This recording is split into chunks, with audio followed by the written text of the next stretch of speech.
ശബരിമലയിൽ തന്ത്രിയെ ചോദ്യം ചെയ്ത് അറസ്റ്റ് രേഖപ്പെടുത്തിയത് അന്വേഷണത്തിൻ്റെ ഒരു പുരോഗതിയാണ്. എന്നാൽ മന്ത്രിയെ ചോദ്യം ചെയ്ത് എവിടെയായി എന്ന ചോദ്യത്തിന് ഉത്തരവില്ല. മന്ത്രി പറഞ്ഞത് എനിക്ക് പറയാനുള്ള കാര്യം അവർ കേട്ടു എന്നാണ്. ഞങ്ങളെ ചോദ്യം മന്ത്രിയുടെ അഭിമുഖം രേഖപ്പെടുത്തുകയായിരുന്നു. മുൻ മന്ത്രി കടകംപള്ളി സുരേന്ദ്രൻ്റെ അഭിമുഖമാണോ അന്വേഷണ ഏജൻസികൾ രേഖപ്പെടുത്തിയത്? അതല്ല, അദ്ദേഹത്തെ ചോദ്യം ചെയ്ത് എന്തടിസ്ഥാനത്തിലാണ്, അതിൻ്റെ ഫലമെന്ത് എന്നറിയാൻ ശബരിമല വിശ്വാസികൾക്ക് താല്പര്യമുണ്ട്. കേരളത്തിലെ ജനങ്ങൾക്ക് അതറിയാൻ അവകാശമുണ്ട്. അത് വെളിപ്പെടുത്തണം.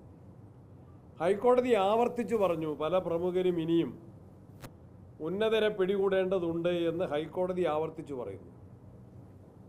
രാഷ്ട്രീയ നേതൃത്വത്തിൻ്റെ, ഭരണസമിതിയുടെ, ദേവസ്വം ബോർഡിൻ്റെ ഉന്നതരുടെ നിർദ്ദേശാനുസരണമല്ലാതെ എങ്ങനെ അവിടെ നിന്ന് സ്വർണം കട്ടുകൊണ്ടു പോകാൻ സാധിക്കും?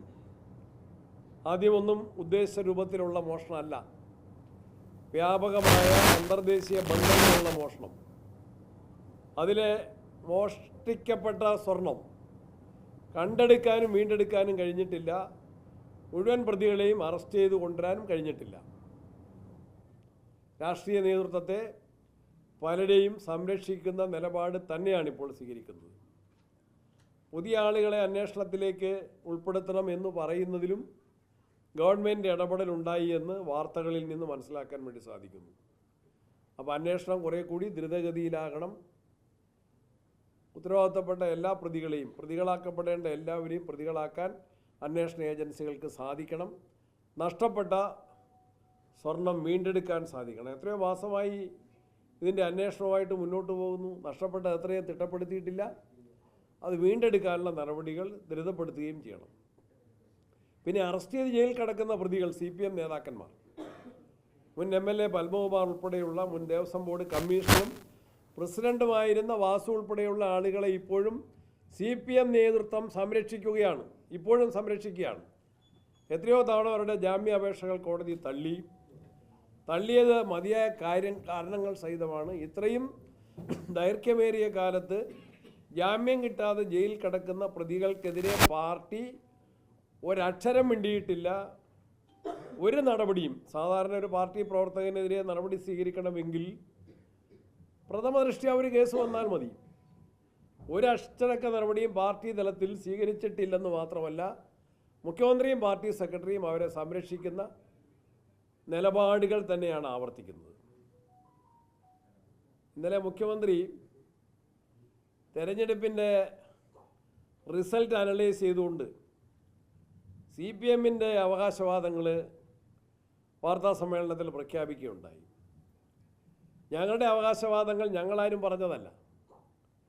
പാർലമെൻറ്റ് ഇലക്ഷൻ കഴിഞ്ഞപ്പോൾ കേരളത്തിലെ മാധ്യമങ്ങളാണ് 110 സീറ്റുകളിൽ UDF പാർലമെൻറ്റ് ഇലക്ഷനിൽ മുന്നിട്ട് നിൽക്കുന്നു. അസംബ്ലി സെഗ്മെൻറ്റ് വൈസ് പറഞ്ഞത് മാധ്യമങ്ങളാണ്. കാര്യകാരണ സഹിതമാണ്, ഇലക്ഷൻ കമ്മീഷൻ്റെ വെബ്സൈറ്റിലെ കണക്ക് വെച്ചാണ്. ഇപ്പോഴും തദ്ദേശ തിരഞ്ഞെടുപ്പ് കഴിഞ്ഞപ്പോൾ 2-3 തട്ടുകളിൽ വാർഡുകളിലെ മത്സരത്തിൻ്റെ റിസൾട്ട് പത്രങ്ങളിലാണ്, മാധ്യമങ്ങളാണ് അനലൈസ് ചെയ്തത്. അല്ലാതെ ഞങ്ങളുടെ ഏതെങ്കിലും ഒരു ഏജൻസിയോ ഏതെങ്കിലും ഏജൻസിയുടെ കണക്കല്ല. മുഖ്യമന്ത്രി പറഞ്ഞ രൂപത്തിലൊരു ഏജൻസിയുടെ കണക്കല്ല. മാധ്യമങ്ങൾ ഇലക്ഷൻ കമ്മീഷൻ്റെ സൈറ്റിൽ നിന്ന് കണക്കുകൾ സ്വീകരിച്ചുകൊണ്ടാണ്. വാർഡ് തലത്തിൽ ചിലപ്പോൾ കുറച്ചും കൂടെ ഇൻഡിവിജ്വൽ വോട്ടുകൾ വരും.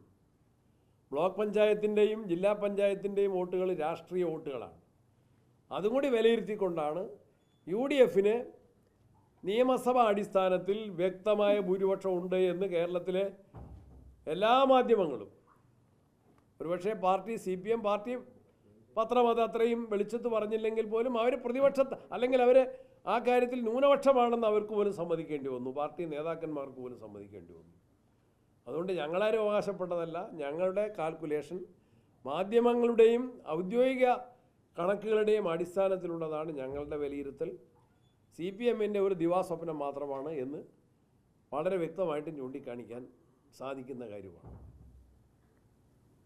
ഇരിട്ടിയിലേക്ക് നിങ്ങളെല്ലാവരും വന്നപ്പോൾ ഈ പ്രദേശത്തെ നടുക്കിക്കൊണ്ടാണ് ഇന്നത്തെ രാവിലത്തെ ഒരു വാർത്ത.